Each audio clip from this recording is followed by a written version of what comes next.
ছোটবেলায় যখন আমি খাবার খেতাম না তখন আমার মা আমার জন্য লাল ভাত রান্না করত। আজকে আমিও সেই লাল ভাতটাই রান্না করব। সো হ্যালো এভরিওয়ান, সবাই কেমন আছেন? আশা করছি সবাই ভালো আছেন। আলহামদুলিল্লাহ আমিও অনেক বেশি ভালো আছি।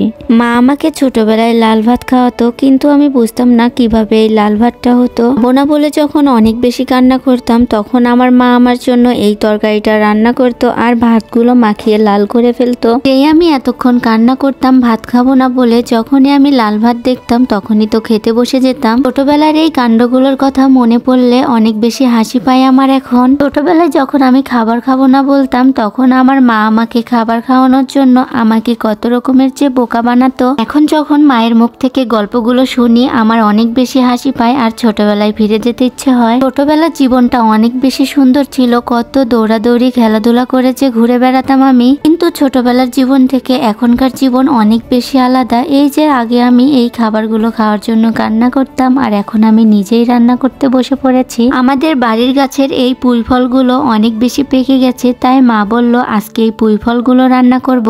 মা আমাকে পুঁই ফলগুলো ভালো মতো ধুয়ে কুটে বেছে আমাকে দিয়ে দিয়েছে। এখন আমি আমার শখের চুলাতে রান্না করব। আমি এদিকে রান্না করছিলাম আর পদ্মরানী আমাকে হাজারটা প্রশ্ন করছিল কিভাবে রান্না করতে হয়, আর ওনাকে আজ নিজেই রান্না করবে। পদ্মরানীর ভাঙা ভাঙা কথাগুলো শুনতে আমার অনেক বেশি ভালো লাগে। এইদিকে আমি মশলাগুলো ভালো মতো কষিয়ে নিয়ে এখন মাছগুলো দিয়ে দিলাম। মশলার মধ্যে মাছগুলো দিয়ে এখন ভালোভাবে কষিয়ে নিতে হবে। আমি এইদিকে ঢাকনা দিয়ে ঢেকে দিয়েছিলাম, তারপর কিছুক্ষণ পর খুলে দেখি মাছগুলো ভালো মতো সেদ্ধ হয়ে গেছে। আজকে এই মাছ দিয়ে পুঁই ফলগুলো রান্না করা হবে আর এর মধ্যে আমার মা দেশি ছোট ছোট আলুও কেটে দিয়ে দিয়েছে। আমি এইখানে মশলাগুলোর মধ্যে পুঁই ফলগুলো অল্প অল্প করে দিয়ে দিচ্ছিলাম, তারপরে মশলার সাথে ভালোভাবে মিশিয়ে নিচ্ছিলাম। মেশানো শেষ হলে এর উপরে একটা ঢাকনা দিয়ে দিব, তারপরে 5 মিনিট ভালো মতো জাল করে নিব। 5 মিনিট পর দেখা যাবে পুঁই ফলগুলো অনেকটা সেদ্ধ হয়ে এসেছে। দেখতে তো অনেক বেশি ভালো লাগছিল আমাকে। পুঁই ফলগুলো কষানো হয়ে গেলে এর মধ্যে পরিমাণ মতো পানি দিয়ে দিতে হবে।